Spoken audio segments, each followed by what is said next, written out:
The next session is sponsored by the Michigan Economic Development Corporation.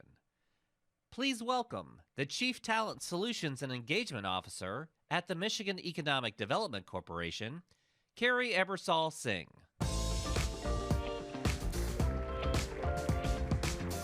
Good morning. How's everyone doing? Okay, good, because there's been a heck of a vibe and a buzz happening in the exhibition area, and I want to make sure that continues through this introduction to get things kicked off with Richard, Florida. I want to, as they announce me, the voice of God here, I'm the Chief Talent Solutions and Engagement Officer at the MEDC. And I want to talk about the amazing revitalization that we're seeing across the state. But as Sandy just mentioned, when we think about the leadership that's in this room and what has been happening not only in downtown, but across our communities, we're just really fortunate to have this partnership with you all in this room. I always go back to the snapshot. I worked downtown in 2000. Flash forward, I worked and lived in Midtown in 2008. And then when I think about what I see in the community, as Sandy mentioned, it's hard to get a dinner reservation on some of the evenings out there. It's really incredible, incredible things happening. At MEDC, we recognize that the foundation has been laid. There is incredible momentum happening. You don't hear this often. There's incredible momentum from state government in terms of helping support and grow the talent of the state. If you look at programs like Reconnect, Futures for Frontliners, the Tri-Share program, which helps remove financial barriers for childcare in the state with workers, barriers are starting to be met and relieved to help get not only the training and education that our individuals and residents across the state need. We know at MEDC, to meet our goal of being the fastest growing and most resilient and most equitable economy in the country, we have more work to do, but there is incredible momentum. We are looking at a few things in terms of the foundation that's been laid, including seizing upon the strengths of our state, including that incredible STEM talent that we have across the state. And that is recognized by the amount of engineers. As an example, the highest per capita engineers occupations are here in the state of Michigan. We want to take a look at how we grow those type of STEM skills, not only in the PK-12 space, but into that higher ed system to meet employers' needs for the future. We've launched a couple of important endeavors, from a talent campaign that we're going to be talking directly to folks across the state about how programs can meet their needs, as well as employers. We've been helping translate between employer needs and higher ed and educators across the state to ensure those training needs are being met through our talent action teams. We are highly focused, not only supporting our auto industry as they move to electrification, but also the semiconductor industry. Now, what's great about this partnership, not only from all the leaders in this room creating change and momentum in the state, is also, as Sandy mentioned, the partnership between government and entities like Mich Auto and the Detroit Regional Chamber. Supporting a grant that has been informed by the My Future Mobility Plan, and I'm not sure if Trevor Paul's here, but you know, the magnificent Trevor Paul who leads that.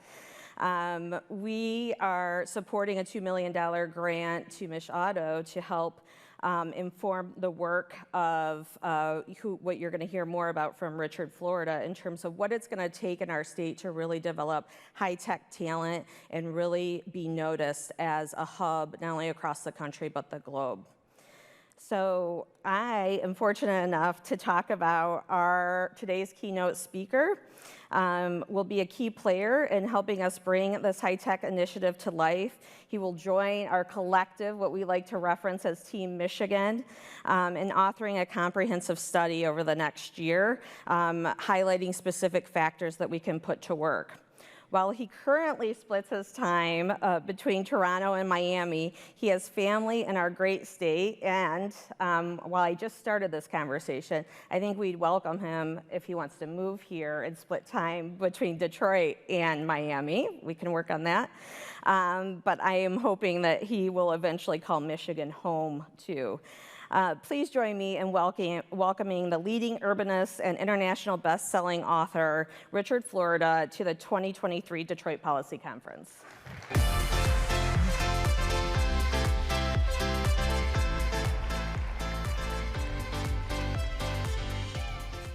Wow. Thank you, Kerry, and to the Michigan Economic Development Corporation. Thank you for that kind introduction and for inviting me here. Thanks to my good friend Glenn Stevens and Mich Otto for supporting the study that Kerry mentioned and we'll talk about in a minute. Thanks to my great friend Sandy and his incredible team at this chamber. Kerry was nice enough to say Michigan is kind of a second home for me.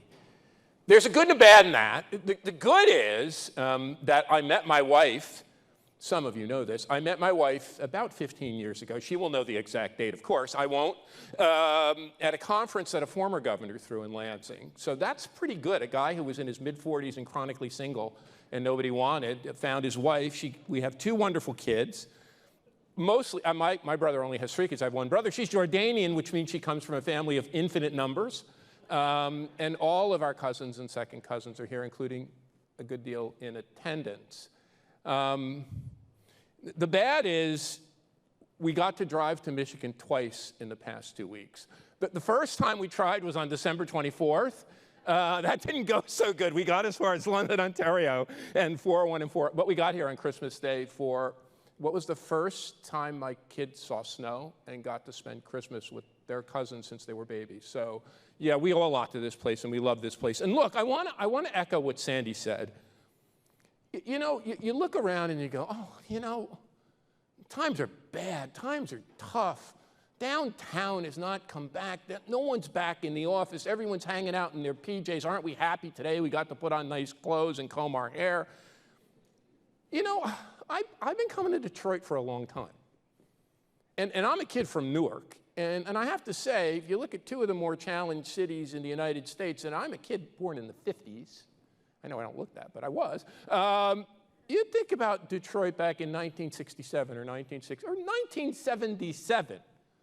When I was here the day the Tigers won the World Series in the 80s. Not just then. How about 1997 or 2000? I remember sitting in a hotel room in Birmingham and watching a news show on Saturday afternoon, and this guy named Dan Dilbert came on. I had no idea who he was. I had no familiarity with what's going on, and he was talking about moving his company from a suburban office park to downtown Detroit, and I was just screaming to my wife, come on, Rhonda, please come here, watch this, look at the guy's insane. Holy shit. Look how far you've come. And I'm not just telling you this as an urbanist. I've had 2 drivers here in the past 24 hours who consistently bragged about what's happened to downtown to me, who told me, look what's happening here. Look what we and what I think we need to understand is you've made incredible progress, and you can't let this thing cut you off. Look, what we went through was terrible. It's horrible. It was deadly. And as bad as all of that, it had enormous implications for our mental health and our ability to interact. I find it in myself. We are inert beings. It's hard to get going again. It's hard to figure out how to get dressed in the morning again. It's hard to get up a roll of steam and you get used to your habits. But we're coming out of it. And this isn't the first one. You know, I spent a long time in my bedroom, in my PJs, studying pandemics. And this isn't the first one. It won't be the last one. And cities have endured for, look, not just the Spanish flu and pandemic, and cities have always come back stronger, but you went through an even bigger body blow, and you have to understand this because we're also time dependent. Think about what the deindustrialization of this city, or Newark, or Pittsburgh, or Cleveland, or Buffalo, and all comparable cities, did to those cities and their downtowns. look at what happened then. This thing about remote work pales in comparison to what we were just been through in the past generation. Anyway, I want to talk a little bit about the effect of downtown, and then with Christy, who, by the way, this is how much of a home. Christy went to school with my wife and her sister Ruba. So that's how small this place is for me. And then talk about the talent project and the broader state issues in our little dialogue with Christy. The pandemic is not a disruptor. It's not a fundamental change. It's an accelerator of changes that were already underway before the darn. Everything we're talking about was happening before the pandemic. We just look at it as this break point. Sandy talked about it, and he did a great job. This thing about remote work. What remote work really is a way of organizing knowledge work. And in Detroit, you get this. In Newark, we get this. You see, my dad worked in an eyeglass factory. Making eyeglasses, you don't do that shit remote, sorry. You do that stuff in a factory with other people, with Italian Americans like my dad, and Irish Americans, and Polish Americans, and Latinos, and African Americans in a factory. Knowledge work is different. It can be done together, and there are elements of it that are really important to do together, and it can be done remotely. I started to be a remote worker about the year 1987 when I went to Carnegie Mellon, and I got a laptop computer, and Carnegie Mellon was one of the first places to set up its own email system and an internet, and they told me you could work anytime, any place, anywhere, and I thought they were crazy. I started to work remotely in 1987. If you look at the data, about 1% of Americans worked remotely in 1980. About 2.5% of Americans worked remotely in the year 2000. But and you saw Sandy's data. Right before the pandemic, you've already got between 5 and 6% of Americans as the technology got better. I saw it in Miami Beach, where you have a second home. People talk, well, I can use my laptop, and I can stretch the work week, and I can telecommute in for a few days, and I don't have to go back all the time. And what the pandemic did was about triple that. And Sandy had the statistics from the US Census, which are the best statistics available. There's a range of them. Just slightly under 20%. About 18% of Americans work remotely. And if you look at Nick Bloom at Stanford, a great friend and a good guy, Nick says about 20% of working days will be done remotely. Now, you have to calibrate this with Detroit, because there are good statistics for Detroit. The highest percentage of people working remotely are in all the enviable tech hubs. San Francisco, San Jose, Boston, Austin, the Research Triangle, Seattle. They're about 35%. You're at 20%. Just slightly higher than the national average. And what remote work has done is set in motion two geographic effects, or two effects on the city and the metro region, which are worth talking about and laying out for you. And this is what I've spent my time doing over the past couple of years. The first effect, if you think about what cities and metropolitan regions are, they both pull people apart as people spread to the far edges of a city, to the exurbs, to rural areas, and they push people together. That's what cities and metropolitan areas do. And over time, as cities have gotten bigger, over the past really couple of centuries, century and a half, they grew from being about a mile to a couple of miles with the car, 20 miles, and so on and so forth. What the pandemic did in the first instance, and this is an acceleration, it accelerated family formation moves. That's what it did. When people said people are moving out of cities and leaving New York, and I said it's crazy, New York's not dead, San Francisco's going nowhere, but what it did was accelerate family formation moves. Nothing new. When I was 2 and my brother was a bun in the oven, my parents decided they would move from Newark, New Jersey to a nearby working-class suburb called North Arlington to get access to more space, a bigger, more affordable house, and what in their mind was better school. They put us in Catholic school. I have the scars on both hands to prove that. And these family formation moves, everyone who had a kid on the way, had another kid, they moved out of cities immediately. So that looked big. But they didn't go that far. With all the hype about Miami and Austin and Nashville, cities I work in and know well, 85% of all moves during the pandemic were within the same metro area. 75% were in the same county. So what you got was a stretching at the rural fringe. The way I look at this is that we're seeing a new kind of city. Detroit in the 1930s and 40s and 50s was a city that was its city boundaries. By the 1960s and 70s, you started to get suburbanization and the rise of a metro region that stretched out 15, 18, 20, 25 miles. But over all that time, metropolitan areas were places people lived and worked. My dad moved from Newark to North Arlington. He used to walk to work, he bought a car, and he drove to work. Same thing most of you did. Now we have a little different. I'm working with a group of consultants at BCG who are really smart and have access to great data that we in professor world don't. We call it the rise of a meta-city. What we're seeing now is a new kind of city, which is not just a physical artifact, or where people need, which is a set of digital clusters. So, for example, just to use your state and your community, many more people can live at the rural fringe or live in lovely places like northern Michigan and commute irregularly to downtown Detroit. So the boundaries of cities, again, or metropolitan areas, are growing. This time they're not just physically growing, they're growing through a digital set of connections, and we map those out. Just to give you one example, Miami, for what everyone says about it, is not a self-contained economy. We have the data. It is a digital suburb of New York City. Similarly, Austin isn't a self-contained tech hub. It is a digital offshoot of San Francisco, and we can map this out. That's number one. The second thing that it's doing is having fairly significant impacts on downtowns. Because when people can work remotely, they say, and one of the challenges you have, your downtown is far, commutes are relatively long, so people say, I don't want to endure that commute. It's not that they don't like to go to work, they don't like the commute, so I'll stay at home a little bit longer. And so downtowns have been negatively impacted.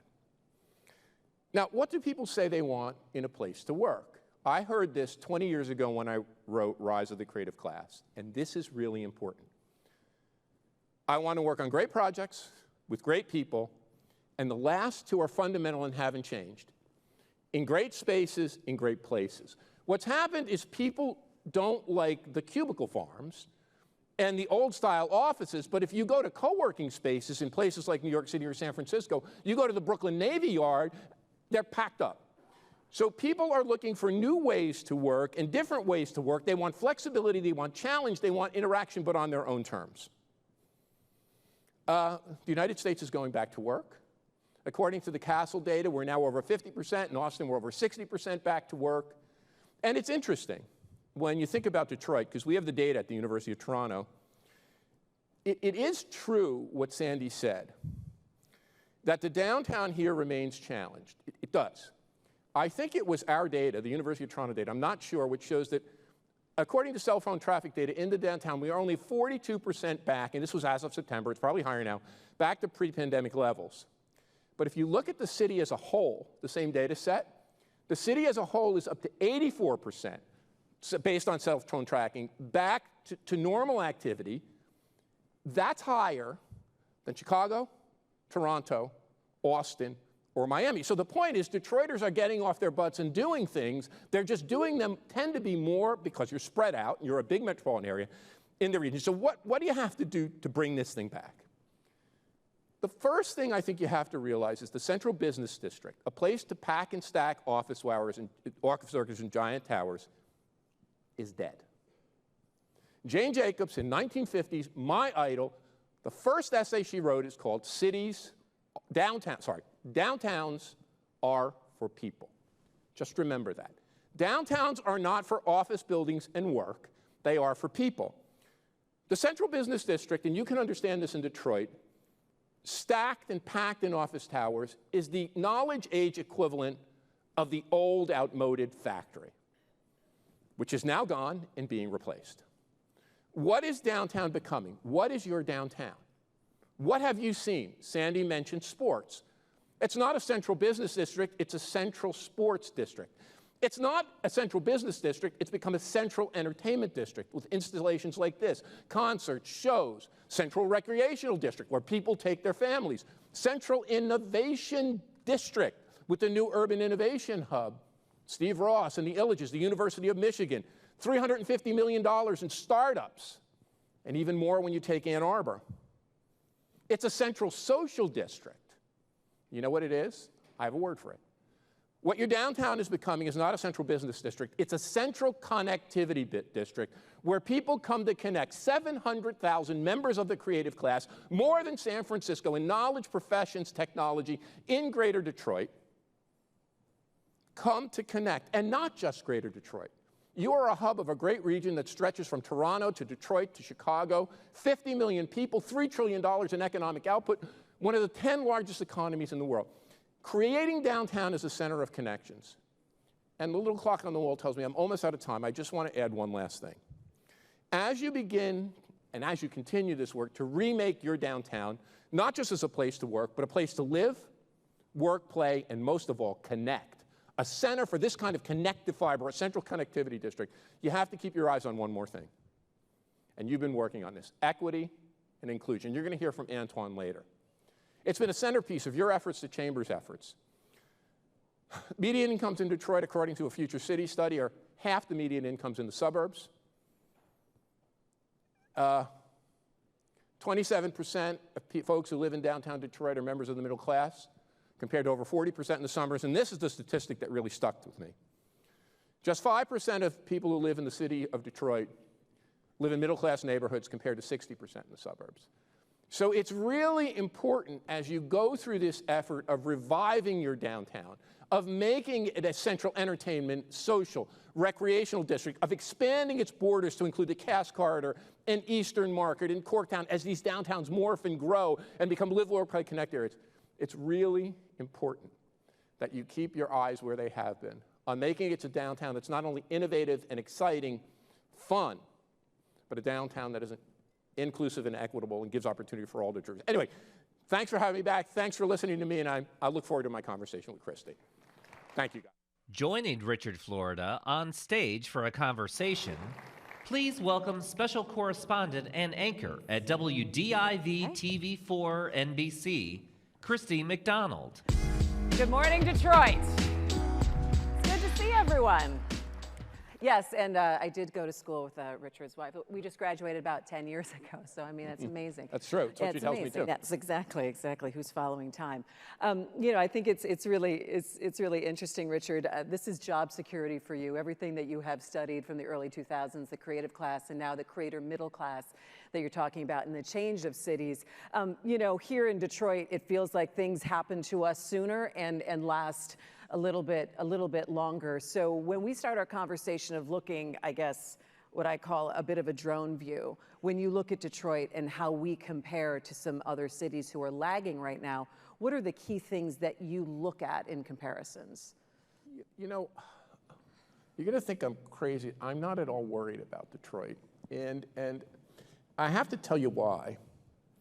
It's probably because I live in two exceedingly expensive cities where no one can afford to live. And you know, Toronto's one thing, and it's been expensive for a long time, but what we saw in Miami Beach is a normal person could afford a home. I mean, I have friends now who work in the financial markets, move from New York City, and can't find a house that they can afford to buy. I think there's a few things in your favor. One I mentioned, you have an enormous talent base. We're going to document this in more detail. I mean, people don't understand that you have as many members of this knowledge, professional, and creative class as does the San Francisco Bay Area. And the thing that Kerry said, we've known this for a long time. We've been studying this for a long time because we not only study industries, we study occupations and work, that both in design and software engineering, you're the #1 place in the country. You're ahead of everywhere else when you look at the occupational mix. Talent retention, another thing people don't know, we looked at the LinkedIn data. Guess what metropolitan area in the country has the highest rate of retention of its college from 2- and 4-year institutions of large metros over 1 million? Detroit, 77%. If you look at all 2- and 4 institutions, if you look at 4-year institutions, it's 70%. It's third, behind New York City and Southern California. Now, when you add in Michigan and Michigan State, it goes down a little because they're in outlying metros, and obviously, but still, it's about 50%. So, and it's still among the top. So you have a really good job at doing talent retention. And then the thing I want to say that it's really important that I think is that two things bode well for you. One is the repositioning and recomposition of the Midwest economy. If you look at what's happening now, people finally figured out that we can't offshore. I mean, we should have figured this out 30 years ago, but we didn't. That you cannot offshore everything from your semiconductor chips to your automotive components to the drugs you need to keep people alive, and you've got to reshore it. And, you know, give Joe Biden a lot of credit, for a lot of credit for doing this and doing this in a way that supports regional manufacturing capabilities. That this heartland is coming back in a way I never thought I'd see. You know, with semiconductors, electric vehicles, batteries, high-tech manufacturing, and it's coming at you, and you are a center for it. The second thing is you're one of the few places left in the country that offers affordable housing and a high quality of life and access to good schools. Look around. There aren't many left. That package makes greater Detroit a very exciting place. And then the question is, how do you do that in an equitable, inclusive way? I do want to talk about attracting the high-tech talent, but I want to pick up on something that you said about perception. How big of a piece is people's perception of Detroit at this point in time? You know, it was bad. I mean, you know that. It was bad for a long time, because I come from Newark, I know that. But then all of a sudden, you got this kind of cool factor. Detroit got this kind of cool factor, design, hipsters. But I think what's really worked in your favor is that people are, and I'm being honest, really tired of the coasts. There has been this enormous recoil away from the tech hubs, the expensive superstar cities. I think a little bit of it's overdrawn, the so-called governance crisis. I think there is now a tilting back of the national mind to what we used to call the flyover states of the heartland. So I think all of that is pointing in your direction. And in my view, it's not so much the marketing machine that matters. It's the product that you offer. And the product you offer is really pretty good. I mean, when you stack Detroit up against other regions, you have a great global airport. You have not just two, a half dozen really good universities and colleges. You have affordable housing of multiple styles. You have access to great vacation places in the north, you know, and lakes that are still affordable. You have good schools. It's hard to beat. So yeah, I think this evolution is coming at you. You still have things to overcome, but the world is tilting toward you. So if there's all this positive news and good momentum, though, and I would think that there is the plans that we had coming out of bankruptcy here in the city of Detroit, and then hitting the pandemic. And now do you throw those plans back on the table and say, all right, now we have to keep some of the elements that we thought with the momentum, but what are the things now that we change? You know, it's really interesting when you said that. I hadn't thought about that because that's ancient history to me. But you think about the governance issues you had before bankruptcy and how people said, well, Detroit isn't well governed, there's all sorts of conflicts, the city isn't well run, there's conflicts between the city and county. There's been a lot accomplished to make the governance structure, the role of the foundations, the civic organizations, all of this, public-private partnership, economic development organizations. Your governance is pretty good. Like when you hear the complaints about New York or San Francisco or even Miami. So I think what that did was create a governance model here. It took a lot of adaptation, a lot of hard work, a lot of give and take. And you have pretty good relationships now between city and state. Yeah, I think you've got to double down on that. You've got to double down on all the good things you've done. You've got to focus, obviously, on making a great place to live, because it isn't about just attracting companies anymore. And you've got to stay focused on equity and inclusion, which is one of your Achilles heels, because you've been for so long a place that had these divides. And I think if you just stay steadfast in that, you'll be okay. And the world is coming at you. I think you're in a big region that's being revitalized. And the other thing I want to say, you know this, but most other people in the Midwest or the lakes don't know this. Proximity to Ontario is really freaking important, guys. You know, like the Amazon HQ2 bid was amazing to me. The fact that you had this multinational bid. Ontario is trying to do the same things you are trying to do. It's trying to rebuild its manufacturing infrastructure. It's trying to become a center of new mobility, electronic vehicles, automated mobility, technology, batteries. It's trying to onshore a lot. When you think of the combination of Michigan and Ontario, and if you take the University of Michigan, Michigan State, where I teach, University of Toronto, Waterloo, Western Ontario, you are talking about an unmatched, I can't think of a place that can match that, and at scale, right? University of California, Berkeley, Stanford are small. What's University of Michigan now, student? Anyone know? Student population? Yeah, roughly. 45? 40? 45, what's Michigan State? 50? Toronto's 95,000. So now you've got over a scale of 250,000 students in these elite, all working in a different, I mean, they're not aligned, but imagine if you could create alignment across this, and then obviously the connection here, more obvious connection to Chicago. And I would say also southward, if you look at this new manufacturing belt, you know, it's not just Michigan, Ohio, Indiana. Now you've got some of the Sun Belty states, right? The Kentuckys, of course, Tennessee, which has a big automotive infrastructure. You begin to see the power in that thing, and you're right at the center of it. You know, now I do a lot of work in Nashville. You have much more they have some new manufacturing capability, but you have much more of the design, the engineering capability here. You know, I think it was interesting when you talked about the retention of talent, because I think that that's what I've talked to business leaders about the last 3 to 5 years. They're saying we need talent, we need to find talent, we need to keep the grads here. How does Detroit position itself to bring talent here, especially when we're looking at high-tech talent, and then retain the students who are at University of Michigan, Michigan State, that they're not bombing out to Chicago, New York, and Boston? So it's a multifaceted problem, and it's not one size fits all. This is what I've spent the past 30 years of my life looking at.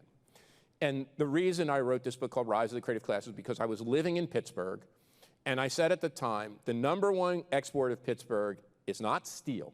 It's the talented and intelligent and technologically savvy kids we educate at the University of Pittsburgh and Carnegie Mellon that are leaving. So point one, the young kids who go to super elite schools, whether it's Michigan or Michigan State or Harvard or MIT, a lot of them will leave. That's the nature of the beast. And in my view, you're going to think this, but if you have kids, you'll know it's true. In my view, what's going to happen post-pandemic is every young kid with talent will live in New York City. I always say, they're all going to live in New York City. They're going to live in one city in the world. They'll all live in New York City with their friends. And then when they hit 30, and they begin to realize they can't live with 6 roommates in a dirty apartment, and they have to live somewhere, and they want to think about a family, then they can go anywhere. That's the difference. All to big city. But then when it's time to move, they can go anywhere. They can go to Nashville, they can go to Austin, they can go to Miami, they can go, probably not San Francisco because it's expensive, they can come to Detroit. So one thing you'll get for that group is a lot of boomerangs. You'll get a lot of people who come back here because it's home and it's close to family, and raising kids is always better when you're around family. The second part of that equation is you need the good job. So what you hear from people who want to do that is, I'd love to do it, but the job market isn't right. So that's why, like Rania Cruz's project, Digital Lakes, which he's just starting, to try to up the capability and bring employers together to create those matching opportunities. And there's others like that. So thickening the job market here for that boomerang cohort, and not just, remember, you're dealing with 2 bodies, you're dealing with 2 households. So figuring out a way that it's going to be often two positions you've got to find for that. So focusing on that. And then the other thing, realizing that your talent retention is good for most people. That's what we forget. You drain the super ambitious people who go to the best schools on the top, which are important, but you are retaining nearly 3/4 of the people coming out of your 2- and 4-year institutions. That's huge. That's bigger than New York. That's bigger than San Francisco. That's bigger than LA. That's bigger than Boston. And you're retaining 70% of the people who come out of your 4-year institutions, and over half the people who come out of those institutions plus Michigan and Michigan State. So you've got to figure out then for those folks how you put them in the labor force right away. Because if they don't get in the I think one of the things that's going to happen in the recession is these jobs are not going to come around. So we know that the tech companies are reneging on offers as we speak. People's job offers are being torn up. Creating a portal, and then for those folks, just recruiting more effectively. I don't know if you do, you probably do this here, like in Philadelphia, Campus Philly, where they set up initiatives for local companies to recruit more aggressively on campus and to create signals to do that. So yeah, I think there's a bunch of stuff you can do, but realize you're doing pretty good on overall talent retention now. You tend to lose the best and the brightest, and that's going to continue because those kids just want to go to big, exciting cities. And it's not just jobs. They want to go to big, exciting cities with lots of people to date and go out and have a lot of fun, but you can get them back as boomerangs. And what we're seeing now is this boomerang set of places get set. And those set of places is no longer New York and San Francisco and LA. Miami and Austin and Nashville have made the cut, but you're now seeing places like Detroit become part of that conversation because of affordability and quality of life. You're going to be embarking on a study with the Chamber in the next year or so, looking at high-tech talent and retention. Tell us a little bit about what you're going to be looking at. Well, we're just starting, so I don't know. But, you know, we'll be assessing not just Detroit, we'll be assessing the state. I was saying to you, I know the state through the lens of Greater Detroit. I of course, because I'm a professor, know Ann Arbor and Lansing very well, because I have lots and lots of colleagues there. Like, it's so funny when our nieces and nephews go to school at one of those places, it's like, tell me who you have. And I often know, even in their freshman year, 1 or 2 people. So I know a lot about them. I know a lot about Grand Rapids because I spent a lot of time there in a previous life doing work at Steelcase and have tracked them. And you know, the place that I think is your ace in the hole, I said this at Mackinac, the ace in the hole in this state is the lake access in the north. And if you're a mobile person and you know where mobile people like to go and you know the importance of water, and you look around and you go, where can you get in a plane and land in a place with water that's still relatively affordable and that you can be on the water and have a place for you and your family to enjoy? It's hard to beat northern Michigan. And I don't know if you've seen this, but a lot of my peers now, I've been saying this for a while, look at Traverse City. And when I say Traverse City, it's a metaphor for the whole, like Detroit is a metaphor for this region.